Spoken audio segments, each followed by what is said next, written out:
Hello everyone, welcome to my channel Novel English is Spoken. Nice to meet you to all of you. At first I would like to say please like, share and subscribe to my channel.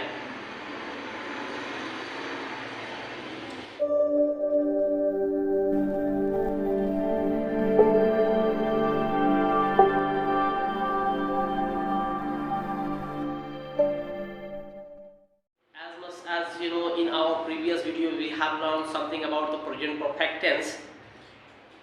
So today we are going to learn next step of present perfect tense is present perfect continuous tense. जैसे कि हम अपने previous video में present perfect tense के बारे में पढ़े थे, सो आज हम लोग प्रेजेंट परफेक्ट टेंस का जो अगला स्टेप है प्रेजेंट परफेक्ट कंटिन्यूअस टेंस उसको पढ़ने जा रहे हैं. So let's go to start present perfect continuous tense. चलिए चलते हैं, प्रेजेंट परफेक्ट कंटिन्यूअस टेंस को स्टार्ट करते हैं. As much as you know about any type of uses, at first we need to know the application of any uses. In the same way, we have to learn first the application of present perfect continuous tense. जैसे कि आप जानते हो किसी तरह के uses को पढ़ने के लिए हमको सबसे पहले उसको एप्लीकेशन को जानना बहुत ज़्यादा जरूरी है. इन द सेम वे हम प्रेजेंट परफेक्ट कंटिन्यूअस टेंस के एप्लीकेशन को भी जानना बहुत ज़्यादा जरूरी है, क्योंकि अगर हम बगैर एप्लीकेशन को जाने हुए किसी भी यूजेस को फॉलो करते हैं तो उसको अंडरस्टैंड करने में हमको बहुत ज़्यादा दिक्कत होगी. If we are going to understand of any type of uses except of identification, not we can understand properly of that uses. So we need first the identification of any type of uses. Okay. तो चलिए चलते हैं present perfect tense के identification को जान लेते हैं कि इसके आइडेंटिफिकेशन क्या होते हैं. So let's go to know the identification of present perfect continuous tense. The identification of present perfect continuous tense is in which sentence there is रहा है, रही है, रहे हैं with time in last time is called present perfect continuous tense. जिस वाक्य के अंत में रहा है, रही है, रहे हैं प्लस समय आते हैं उसे हम present perfect continuous tense कहते हैं. Present continuous tense and present perfect continuous tense is same, not more different between of both uses. Only something different we have to notice in this present perfect tense. There is the only extra one things is time. जैसे कि हम present continuous tense पढ़े हैं और present perfect continuous tense इस समय हम पढ़ रहे हैं, तो इन दोनों के बीच में बहुत ज़्यादा डिफरेंट नहीं है, थोड़ा सा माइनर इसमें डिफरेंट है. जैसे कि प्रेजेंट कंटिन्यूअस टेंस में हम पढ़े हैं तो उसका आइडेंटिफिकेशन रहा है, रही है, रहे हैं, और प्रेजेंट परफेक्ट कंटिन्यूअस टेंस हम लोग पढ़ रहे हैं तो इसके भी आइडेंटिफिकेशन रहा है, रही है, रहे हैं. ओनली वन एक्स्ट्रा चीज इसमें इनपुट हो गया है, वो चीज है हमारा टाइम. हम इस टाइम को और ये प्रेजेंट कंटिन्यूअस टेंस के आइडेंटिफिकेशन को अगर फोकस करते हैं, इसमें रहा है, रही है, रहे हैं और टाइम ये दोनों एक साथ आते हैं तो डायरेक्टली हम उसको अंडरस्टैंड कर सकते हैं, डायरेक्टली हम उसको कह सकते हैं कि ये मेरे sentence present perfect continuous tense के हैं. Okay, I hope there will be no any type of any confusion to understand of this identifications. It is not a completely understand by identification. To understand completely, we need explain a sentence from these uses. ये हमारी completely understand नहीं है. इसको complete understand करने के लिए हमको sentence को follow करना पड़ेगा और हम लोगों को यहाँ पे completely understand करना है. अगर हम sentence को follow करते हैं तो हमारा जो ये understanding है वो और strong हो जाएगा. ओके, सो चलिए चलते हैं, इस यूजेस से एक एक सेंटेंस एक्सप्लेन करते हैं और देखते हैं कि इस यूजेस से किस तरह के सेंटेंस बोले जाते हैं. So let's go to explain a sentence by this uses and see what type of sentences is explain. Ram सुबह से काम कर रहा है. ध्यान दीजिए सेंटेंस पे, राम सुबह से काम कर रहा है. यहाँ पे देखिए सुबह से और ये नेक्स्ट आइडेंटिफिकेशन रहा है. फर्स्ट हमको फर्स्ट आइडेंटिफिकेशन नोटिस करना है, रहा है, और मेरा सेकेंड आइडेंटिफिकेशन क्या है, सुबह से. हमको प्रेजेंट परफेक्ट कंटिन्यूअस टेंस में दो आइडेंटिफिकेशन को नोटिस करना है। इसमें ये मेरे जो आइडेंटिफिकेशन है ये हिंदी के आइडेंटिफिकेशन है।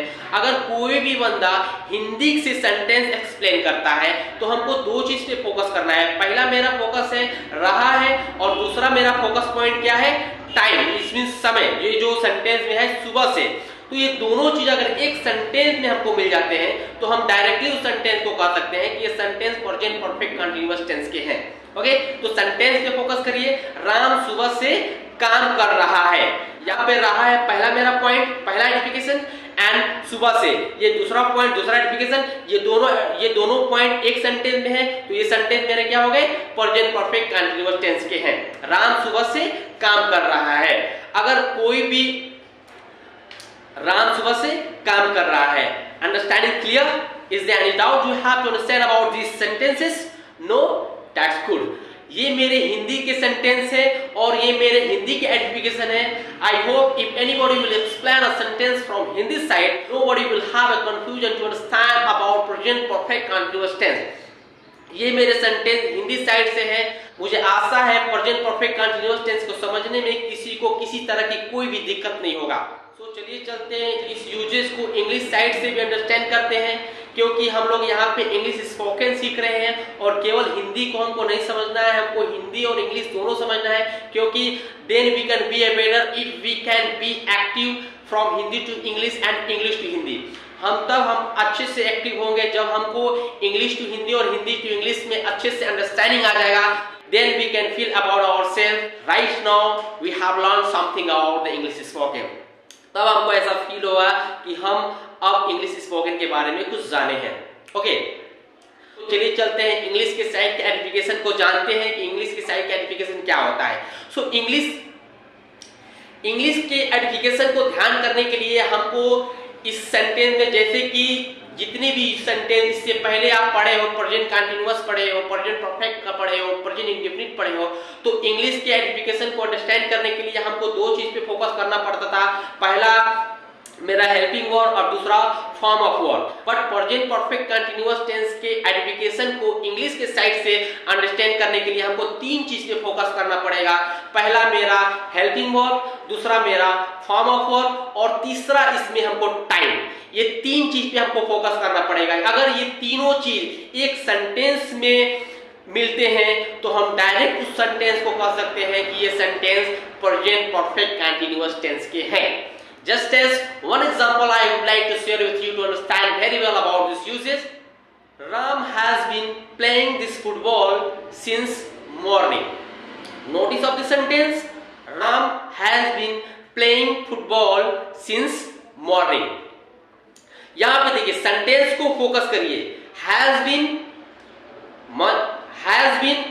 first identifications, playing second identifications, since morning third identification. This third identification is mean these are the identifications. These are the identification of present perfect continuous tense, and all of this identification there is only one sentence. ये तीनों जो identification है एक sentence में है, तो हम directly ये तीनों जो आइडेंटिफिकेशन है एक सेंटेंस में है, तो डायरेक्टली हम यहाँ पे कह सकते हैं कि ये sentence present perfect continuous tense के हैं।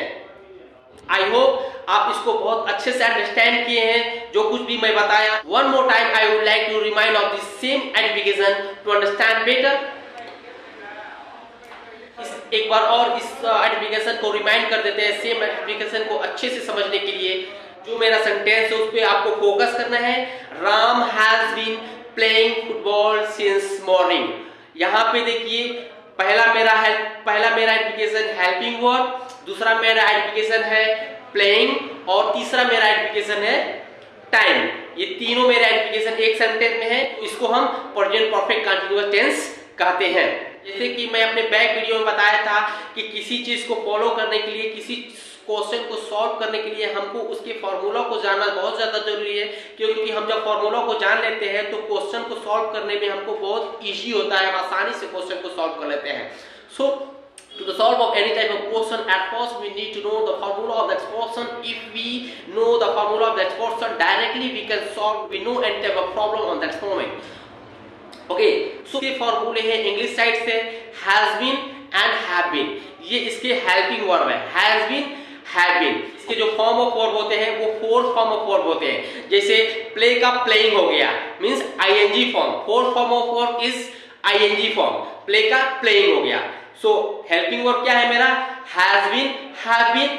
मेरा फॉर्म ऑफ वर्ब क्या है, आईएनजी फॉर्म, इसमें 4 फॉर्म ऑफ वर्ब। और मेरा थर्ड आइडेंटिफिकेशन है time, means since and for. Since time को डिनोट किया जाता है सिंस एंड फॉर पे, तो ये मेरा टाइम है। ये तीनों आइडेंटिफिकेशन को जब हम एक सेंटेंस में एक ही साथ देखेंगे तो डायरेक्ट हम वहां पे कह सकते हैं कि ये मेरा sentence present perfect continuous tense से बोला जा रहा है। If we look of this 3 identification along with one sentence, on that moment directly we can say about the sentence, the sentence is coming from present perfect continuous tense. I hope my dear you have understood very well about these uses. If there would be any type of confusion you have, so please write in my comment box. I would like to do my best.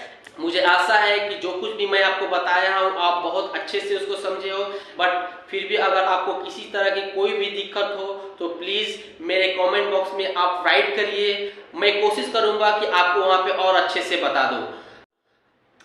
One more again I would like to say my dear, please like, share and subscribe to my channel.